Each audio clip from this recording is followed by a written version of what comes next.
it's official. Weekly anime is dead. There was a time in anime history when the only way to release an anime was one episode every week for forever. Whether it was Bleach, One Piece, Naruto, Gintama, Hunter x Hunter, Yu Yu Hakusho, or Dragon Ball Z, the only way that your anime would ever have success is if you dropped an episode every single week. Now, obviously, the system was built off the back of the Japanese workforce and their unrelenting ability to ever say no to more work, but also based off their desire to make their bosses as much money as fast as possible. See, because while people will tell you that kids' attention spans are getting so short nowadays, attention spans have been fried forever, and the Japanese media corporations that were in charge of releasing anime understood, or I guess thought, that if somebody wasn't able to see a piece of their IP every single week, they'd forget about it. And while on premise, having a brand new episode of your favorite show every single week sounds incredible, the weekly anime schedule proved to be anything but that. See, not only was it grueling to the manga artists who were trying to stay ahead of their anime, but it was also grueling to the animators trying to make a brand new episode of anime every single week. On top of this, the product that was being created was just simply inferior to what it could be if we decided to give it more time. Which is why when we as consumers of new-gen anime go back and watch anime from the late 90s, late 80s, or even early 2000s, pacing of the episodes will seem way off, or the filler arcs will be longer than we ever remember. The quality of the anime being made back then just kind of pales in comparison to the anime being made now. And while a lot of that has to do with better stories being written nowadays, better animation quality, and so many other things, really what it boils down to is time. See, because weekly anime basically don't exist anymore, and actually, as of today, no longer exist at all. Slowly but surely, as anime began to pick up in popularity, manga that didn't have enough chapters to be adapted in a weekly capacity started getting seasonal releases. And as these seasonal anime released at a much higher quality level than the weekly releases we were getting from our mega IPs, animation studios and consumers began to realize that maybe time is important. That may be the most important thing for both a weekly consumer and somebody binge watching this show later on, is to have a high quality product not filled with fillers. And thus slowly but surely, even the mega IP began to wean themselves off the weekly upload schedule. And those who didn't saw a pretty significant hit in quality to the products they were trying to create. And thus when it really boiled down to it, in the late 2010s and early 2020s, there was only 4 weekly release animes left. And those 4 anime were Dragon Ball Super, Black Clover, Boruto, and One Piece. And as of today, with the hiatus that the One Piece anime is now going on, all 4 of those weekly release anime are gone, leaving us with a grand total of 0 weekly release anime. And that's crazy. But the craziest thing out of all of that is that One Piece, after 1,122 episodes, has gone on a hiatus. Yes, that's right, ladies and gentlemen. One Piece, the anime so consistent over the last 26 years, you could set your watch to it, has gone on a hiatus and will most likely not return as weekly. The show that is only 2 years younger than me is for the first time in its entire history not releasing regularly. Today, we're gonna talk about just that, because today we're talking One Piece canceled. But before we get to talking about the cancellation of anything, guys, please, for me, like this video, subscribe to the page, and hit that noti bell. And if you want to see me try to bring real life challenges to the anime world, go ahead and follow the brand new channel that I created with Stephen He, Chris Barnett, and Danny Mata called Anime IRL. Or if you want to hear me talk about anime and manga, go ahead and follow my anime podcast, Talk is Anonymous, where me and Danny Mata break down everything that happened in anime and manga this week. It's available on YouTube, Spotify, and Apple Podcasts. So if you're just hearing it here first, I hate to break it to you,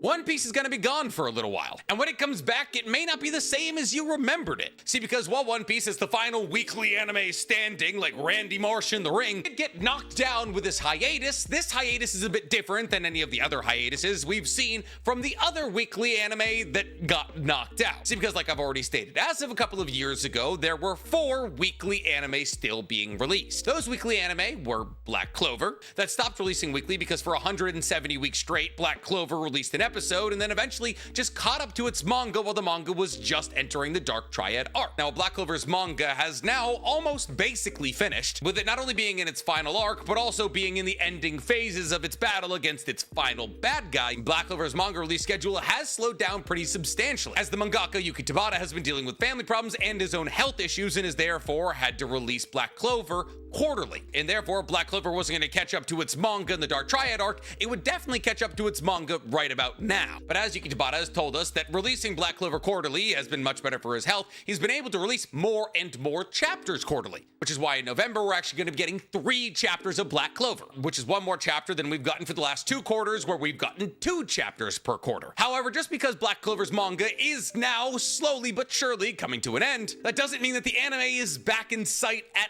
all. Because, well, yes, if the Black Clover anime restarted up tomorrow, they'd probably be able to make 100 episodes the second they started. They probably would eventually have to stop, considering the fact that the Black Clover manga still probably won't be over for a couple of years. And therefore, when the Black Clover anime went on hiatus on Naruto's birthday in 2021, October 10th, we were not given a definite date for its return. But we can be fairly certain that when Black Clover's anime does return, it will not return in a weekly capacity, because one of the biggest complaints about Black Clover's anime is how poorly animated it is. And it's poorly animated because a new episode needed to come out for 170 weeks straight. Ties into the fact that Black Clover's got like a grand total of 3 filler episodes, and Black Clover was kind of a prototype when it came to weekly animes. Adapt as much of the anime as you can, as quickly as you can, and by imparting the least amount of filler as possible into this story, you'll be able to avoid criticisms that stories like Bleach or Naruto have received. But the people who make Naruto didn't listen to the own criticisms they got about the original IP, because they went on to make Boruto, an anime with 273 episodes that only adapts 63 chapters of content. An anime that is almost 70% filler. And while because Boruto is always an IP attached to Naruto, the weekly releases of Boruto did pretty well in places like Japan. Unfortunately, the entirety of the Boruto anime being filler makes it almost unwatchable. Yes, of course, you can skip all of the filler episodes, and I highly recommend that you do if you're going to watch the Boruto anime. But when it comes down to it, having to pull up a filler list and see what episodes of Boruto you can and can't watch is incredibly aggravating and a big bar for anybody to try to jump over when trying to enjoy this IP. Tie that into the fact that it was a weekly release anime that was releasing filler episodes of somewhat decent quality every single week, and the manga canon stuff wasn't that well animated. Well, yes, we did get some incredible fights like Kawaki versus Garo, Team 7 versus Boro, Naruto and Sasuke versus Momoshiki, Naruto and Sasuke versus Ishiki and Jigen. A slew of poorly animated filler episodes made Boruto kind of get dogpiled on, and also takes all the momentum out of the sales from weekly watchers. And thus, when Boruto went on hiatus in March 26th of 2023, much in the same way as Black Clover, we weren't given a date at which it would return. Now, I theorized that Boruto would return after the 4 additional episodes of Naruto were dropped, as 4 additional episodes of Naruto were supposed to be dropped in September of 2023, but those 4 episodes were canceled. It's also since been released that Studio Period is no longer responsible for animating Boruto, as internal leaks have stated that Studio Period is actually outsourcing the animation of Boruto's anime to a Chinese studio. And while it's not necessarily a bad thing, Chinese studios have been absolutely cooking up recently with some of their animated projects like Fog Hill of the 5 Elements and Link Click. It shows us that Studio Period is more heavily weighing things like TYBW over the continuation of Boruto's anime. However, in late April of this year, the president of Studio Period did come out and hint at the fact that when Boruto does return, it will return as a seasonal anime. And this makes sense when you consider the fact that there were only 14 chapters in a 2 Blue Vortex, meaning as it currently stands, the manga's only 40 or so chapters ahead of the anime. And while these chapters are roughly 40 pages long, and therefore 1 chapter usually equals 1 canon episode, that means for every manga chapter that drops once a month, there would be 4 anime episodes that had come out in that time span, meaning that the burn rate of the anime is 4 times higher than the manga. And therefore the idea that Boruto was a weekly release anime in the first place never made any sense. And thus Boruto is a weekly anime that will not come back weekly and may not come back at all, as we have basically no news about it. It's also important to note that Studio Period is also responsible for Black Clover, and Studio Period has decided to make Bleach, which used to be a weekly release anime, seasonal. As with all 3 of the cores of TYBW, we've gotten basically 1 to drop every single year, 12 episodes at a time. Now, mind you, Bleach's manga has been done for almost a decade, so it's not a pacing issue. Studio Period just now understands that some of these mega IPs should be adapted in a way deserving of the amount of love they would get if they look a certain way. And TYBW is a fantastic example of that. Bleach is undoubtedly more popular than it's ever been right now. And that's because for the last 3 or so years, TYBW has been some of the best animated content we've got. See, because not only has extra love been given to this arc in terms of things added to the story, like the reveal of Shinji's Bankai, us getting to see extra training tidbits between Ichigo and Osho that we didn't get to see in the manga, and so much more. But also, from an animation perspective, some of the fights in TYBW are genuinely the most gorgeous fights I've seen since Fate was in its prime, and thus the return of things like Boruto and Black Clover seems up in the air and questionable until at least TYBW is over. But ironically, Boruto and Black Clover are in a better situation than the other weekly anime that was still running alongside One Piece, Dragon Ball Super. See, because when Dragon Ball Super dropped its final episode in 2019, it wasn't because of pacing issues or anything like that, because the Dragon Ball Super anime willingly passed the manga. See, by the time that the Tournament of Power arc had started in the Dragon Ball Super anime, it hadn't actually started in the manga yet, which is why, even though Dragon Ball Super isn't plagued with much filler, it is plagued with a fair amount of anime canon episodes, like the Bergamo the Crusher versus the Son Goku fight. That's anime canon, not manga canon. Episode 90, Goku versus Gohan, anime canon. And thus, ever since the Tournament of Power arc started, Dragon Ball Super was in this weird tango where sometimes the manga was ahead and sometimes the anime was ahead, which meant that Akira Toriyama had to be directly involved with the creation of the anime, which is why even though the Dragon Ball Super manga continues to the Moro arc after the Tournament of Power arc, the anime stops with the Tournament of Power arc. And now with the unfortunate passing of Akira Toriyama, we will probably never see Dragon Ball Super extended, as it currently stands, Dragon Ball Super, kind of like Hunter x Hunter, has a somewhat satisfying anime ending, and adapting it any further would just lead it to an eventual awkward stop. But One Piece fans across the globe, rejoice, you're not in nearly as bad a situation as Dragon Ball Super, Black Clover, or Boruto, three anime that exist in anywhere from a semi-permanent to a completely permanent limbo. No, because One Piece's hiatus is only supposed to be 21 weeks long. Now I say supposed to be because genuinely, who knows? Every weekly anime that was put on hiatus was said to come back eventually, but it does appear as though Toei has a plan, because Toei released a statement after the release of episode 1122, Egghead Island Part 2 would be back in April 2025. Now, mind you, that's still 6 months away, meaning this will by far and away be the biggest hiatus that One Piece has ever been on. Now, mind you, the One Piece manga usually stays somewhere in the region of 30 to 40 chapters ahead of the anime. The One Piece crew has already made their way to the island of Elbath in the manga while they're still in Egghead in the anime. But does 16 to 17 chapters of additional releases from Oda during this 21-week-long hiatus really fix the pacing issue for One Piece? And even though I might sound a little bit pessimistic here, I think the answer is still no. While the One Piece manga versus anime release schedule isn't nearly as bad as other IPs like Boruto's, their burn rate is still 8 chapters a year, which would mean that if One Piece did the incredibly bold move of deciding to adapt 1 chapter of manga for every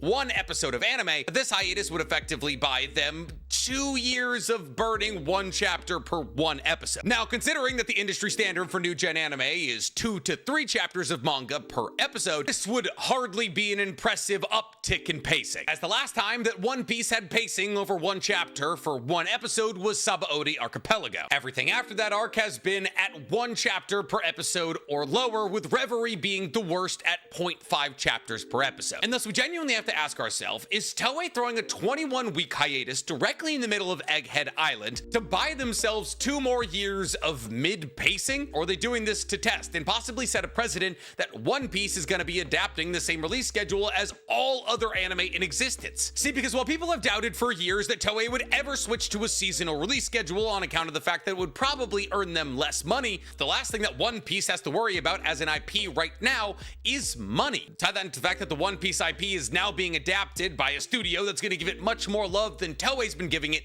in Wit with the One Piece, and I believe that Toei is beginning to see the writing on the walls. They're seeing that if they continue to release One Piece at the pace that they've been releasing it, then alternative, better products will be released and their One Piece will be replaced. And how do I know this is exactly what's going through their head? Well, in order to fill the void of the 21 weeks that One Piece isn't going to be around, Toei is deciding to release an abridged and updated and animation version of the Fishman Island arc, an arc that is conventionally accepted by most One Piece fans to be one of the worst arcs in the entirety of the anime and manga, which to me seems like a Hail Mary attempt from Toei to show us that, hey, listen, while we understand that Wit is making the One Piece, look, we can update our own visuals and truncate our own story as well. And crazily enough, this isn't a bad idea. See, because it's really everything after the time skip where the pacing gets really bad, and the Fishman Island arc is the first arc after the time skip. So what Toei is doing is rather obvious. See, while it's already kind of a done deal that Wit is gonna reanimate the pre-time skip era of One Piece, what Toei is doing is saying, hey, it's gonna take WIT a while to get to the time skip. So what if before then we double down on our own animation, we make our pacing good for the continuation of this story, and we go back and fix the animation and pacing for all post-time skip arcs. There is literally no other reason to choose the Fishman Island arc. Yes, you could say the Fishman Island arc is a giant stain on Toei's bib, but it would make much more sense that they're actively choosing to start with the first arc post-time skip. In that way, every single time they go on a hiatus in the future to make sure that the current manga adaptations that they're making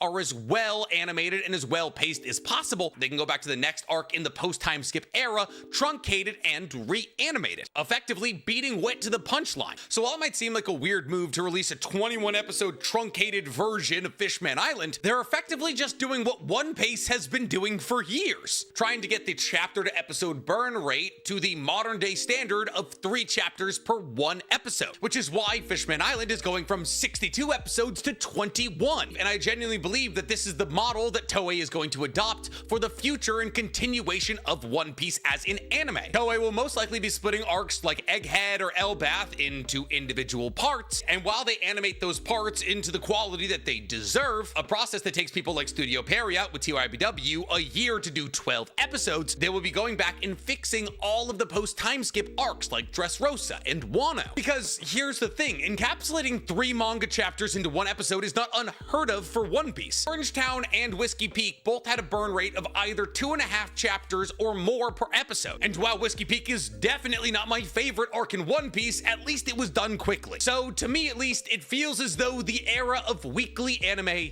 is dead. Boruto will come back seasonal. Black Clover will come back seasonal. Dragon Ball Super will not come back at all. And when One Piece does come back in April of 2025, while there will be One Piece being released every single week up until April 2025, it won't be new adaptations of the manga. It will be reskinnings of every arc from the post-time skip era, which is kind of good news if you ask me. Because while we don't, as far as I know, have a release date for the One Piece from WIT and Netflix yet, this means, if I'm correct, that One Piece will be adapted into modern day animation and pacing at double the speed. Because while WIT does the One Piece of everything pre-time skip, Toei will be doing everything post-time skip. Meaning, even though we've been fearful about the idea of WIT animating the One Piece taking a decade, we could have a highly truncated and beautifully animated version of One Piece that's roughly 400 to 300 episodes long in its entirety in just the next couple of years. And thus, when it really boils down to it, you can't compare this hiatus to any of the other hiatuses that we've talked about today, because ironically,